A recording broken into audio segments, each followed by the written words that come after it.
इसलिए मैं आप लोगों से निवेदन करता हूं, एक भारत श्रेष्ठ भारत का सबसे पहले सपना, वैसे तो हमारे बहुत सारे ऋषियों मुनियों ने देखा, और एक भारत श्रेष्ठ भारत था, ऐसा नहीं हम कोई बहुत रॉकेट साइंस की बात कर रहे हैं। भारत एक भारत था और भारत श्रेष्ठ भारत था, और श्रेष्ठ नहीं बल्कि श्रेष्ठतम भारत था, श्रेष्ठ नहीं बल्कि सर्वोत्तम भारत था। लेकिन गुलामी की मानसिकता ने बहुत कुछ बर्बाद कर दिया। गुलामी की मानसिकता ने हमें अपने जड़ों से काट दिया। गुलामी की नीतियों ने इस देश को कास्ट के आधार पे, रीजन के आधार पे डिवाइड कर दिया। और दुख तो इस बात का है कि अंग्रेजों ने तो सारे के सारे कानून बनाए इस देश को डिवाइड एंड रूल करने के लिए, लेकिन आजादी के बाद भी बहुत सारे कानून बनाए गए डिवाइड एंड रूल करने के लिए। जिनको सर्वोत्तम कानून बनाना था, उन्होंने जातियों के आधार पर भारत को बांटने के लिए कानून बनाया। जिनको देश की एकता अखंडता मजबूत करने के लिए कानून बनाना था, उन्होंने क्षेत्र के आधार पर भारत को बांटने के लिए कानून बनाया। और आज भी मेरे हाथ में यह लिस्ट है अंग्रेजी कानूनों की, आज भी चल रहे। 1860 का इंडियन पिनल कोड आज भी चल रहा है। अगर यह इंडियन पिनल कोड इतना अच्छा था, 1860 में मैकाले के द्वारा बनाया गया, तो किसी अंग्रेज को सजा क्यों नहीं हुई? जलियांवाला बाग में गोली चली थी कि नहीं? बोलिए जरा, किसी अंग्रेज को सजा हुई? लाल बाल पाल को फांसी गलत तरीके से दी गई, किसी अंग्रेज को सजा हुई? लाला लाजपत राय को लाठियों से पीटा, किसी अंग्रेज को सजा हुई? तिलक को लाठियों से पीटा, किसी अंग्रेज को सजा हुई? अरे ये कानून वीर सावरकर को काला पानी देने के लिए बनाया गया था। यह कानून इस देश को गुलाम बनाने के लिए बनाया गया था। इस देश में अपराध कम करने के लिए इंडियन पिनल कोड नहीं बना था। इस देश को जोड़ने के लिए इंडियन पिनल कोड नहीं बना था। इस देश को लूटने और बांटने के लिए इंडियन पिनल कोड बना था। जज भी उनके थे, कानून भी उनका था, ज्यादातर वकील भी उनके थे। इसलिए जो व्यक्ति आजादी की थोड़ी सी बात करे, उसको उठा के जेल में ठूस दो, सजा दे दो। इसलिए कानून बनाया था। तो सबसे पहली ड्यूटी थी आजादी के बाद हमारे सरकारों की कि कम से कम मुगलों के द्वारा बनाई गई नीतियों को खत्म करे और अंग्रेजों के द्वारा बनाए गए कानून को खत्म करे। यही तो उनकी ड्यूटी थी। किस लिए उनको वेतन भत्ता गाड़ी बंगला मिलता है? इसी काम के लिए। स्वदेशी वस्त्र, स्वदेशी विचार, स्वदेशी कानून, स्वदेशी नियम, स्वदेशी सब कुछ। और मैं तो कहता हूं, यह संविधान बनाते समय हमारे संविधान निर्माताओं ने 20 देशों का संविधान पढ़ा था। 10 देशों के संविधान की बेस्ट प्रैक्टिस को कॉपी भी किया। अमेरिका के संविधान की बेस्ट प्रैक्टिस को लिया, कनाडा के संविधान को लिया, ऑस्ट्रिया के संविधान को लिया, रूस के संविधान को लिया। ऐसे 10 देशों के, आयरलैंड के संविधान को लिया। तो 10 देशों के संविधान की कुछ भी कुछ चीजें उन्होंने चीजें उठा के इसमें डाल दिया।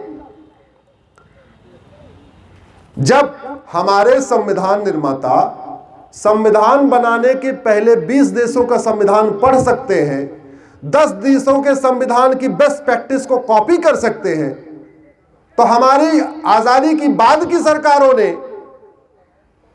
क्यों नहीं कोई भी कानून बनाते समय 10 देशों के संविधान को, 10 देशों कानून पढ़ा?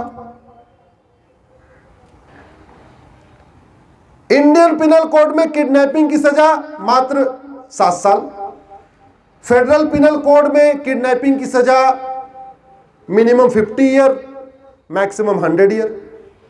अंतर देखिए जरा। इंडियन पिनल कोड में मिनिमम 3 ईयर, मैक्सिमम 7 ईयर।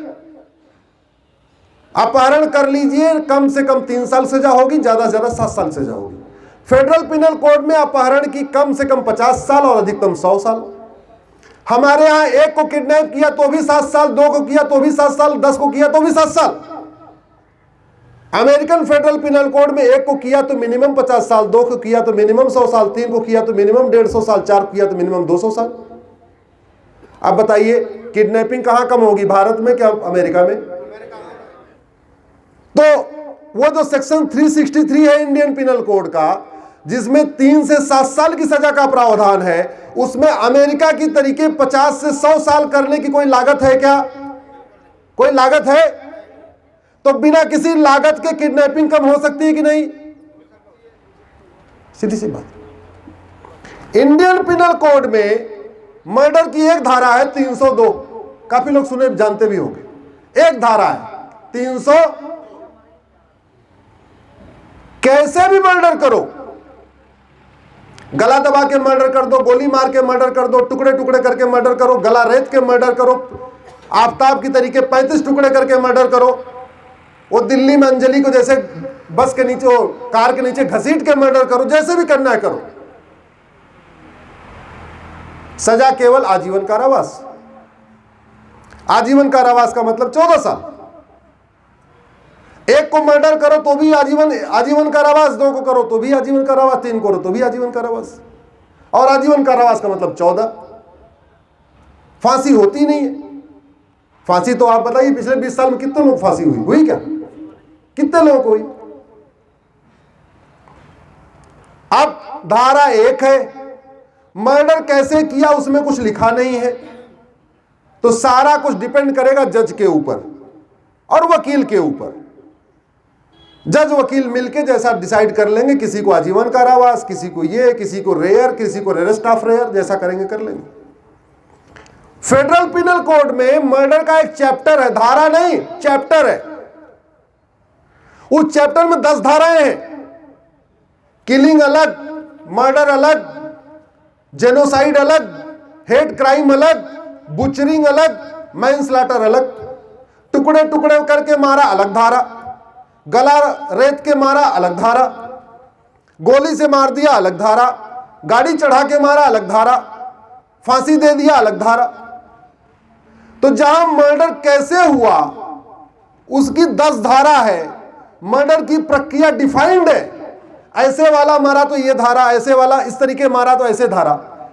तो जज चाह के कुछ कर सकता है क्या? बोलिए जरा, कुछ कर सकता है? जब नूपुर शर्मा वाला केस हुआ था, उसके बाद उदयपुर में कन्हैया तेली का मर्डर हुआ था, सबने देखा होगा। उस कन्हैया तेली के हत्यारों को भारत में आजीवन कारावास होगा, और आजीवन कारावास का मतलब 14 साल। और वो 14 साल सजा होने में कम से कम 20 साल लग जाएगा। पहले डिस्ट्रिक्ट कोर्ट मुकदमा चलेगा, फिर हाई कोर्ट मुकदमा चलेगा, फिर सुप्रीम कोर्ट मुकदमा चलेगा, फिर राष्ट्रपति से दया याचिका भी होती है, वो भी चलेगी। तो 25-30 साल के बाद सजा कितनी होगी? 14 साल की। अगर कन्हैया तेली अमेरिका में होते और हत्यारों ने जिस तरीके से यहां मारा, तो फेडरल पिनल कोड के हिसाब से उनको 550 साल सजा होती। कितने साल की? अब बताइए, मर्डर भारत में कम होगा, अमेरिका में कम होगा?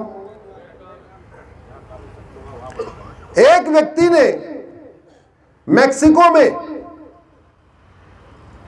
चिटफंड कंपनी बना के 16,000 लोगों को लूटा था। चिटफंड समझते हैं ना? एक लगाओ डबल पाओ, वो वाली जो योजना होती है। चिटफंड कंपनी बना के 16,000 लोगों का पैसा लेके चंपत हो गया। भारत के में एक सहारा श्री है, उनको श्री करके बोलते हैं, सहारा श्री। मतलब जरा सोचिए, यहां बेईमानों को, गद्दारों को, लुटेरों को श्री लगा देते हैं, सहारा श्री। 16 लाख लोगों का पैसा लेके वो भाग गया। 16 लाख गरीब आदमी जिन्होंने अपनी गाड़ी कमाई, किसी ने पेंशन, किसी ने वेतन, किसी ने कुछ लगाया था, सब गया। उस श्री को 16 साल की भी सजा नहीं हुई।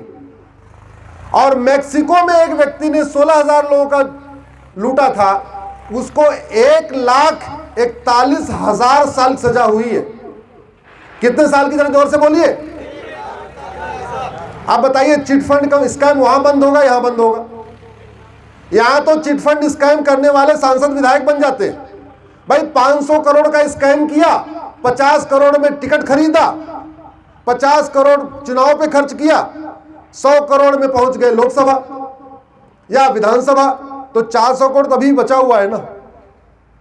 और एक बार लोकसभा विधानसभा पहुंच गए तो फिर तो पुलिस ऐसे ही जांच करती रहेगी, ऐसे ही करती रहेगी। इसलिए इस देश में जितने बड़े लुटेरे थे उनको सजा हुई नहीं, वो अपने आप ही चले गए, तब जाकर उनका मुकदमा अपने आप खत्म हो गया। उनके जीते जी उनको सजा ही नहीं हुई। अमेरिका में अभी कुछ दिन पहले एक व्यक्ति ने 2 शर्ट चुराया था। अच्छा, वहां सजा का भी क्या है, अगर आपने अपराध रिपीट कर दिया तो सजा आपकी 5 गुनी हो जाएगी। शर्ट चुराने की 5 साल की सजा है, लेकिन चूंकि उसने दूसरी बार शर्ट चुरा लिया तो 20 साल सजा हो गई। तो एक व्यक्ति ने 2 शर्ट चुराया तो उसको 20 साल सजा हुई। हमारे देश में 70,000 करोड़ का कॉमनवेल्थ घोटाला हुआ था, किसी को 20 साल सजा नहीं हुई। 1,76,000 करोड़ का 2G घोटाला हुआ, किसी को 20 साल सजा नहीं हुई। 1,86,000 करोड़ का कोयला घोटाला हुआ, किसी को 20 साल सजा नहीं हुई। अंतर क्या है? क्या अमेरिका के राष्ट्रपति ज्यादा अच्छे हैं? बोलिए जरा। तो वहां अपराध कम क्यों है? बस सीधी सी बात।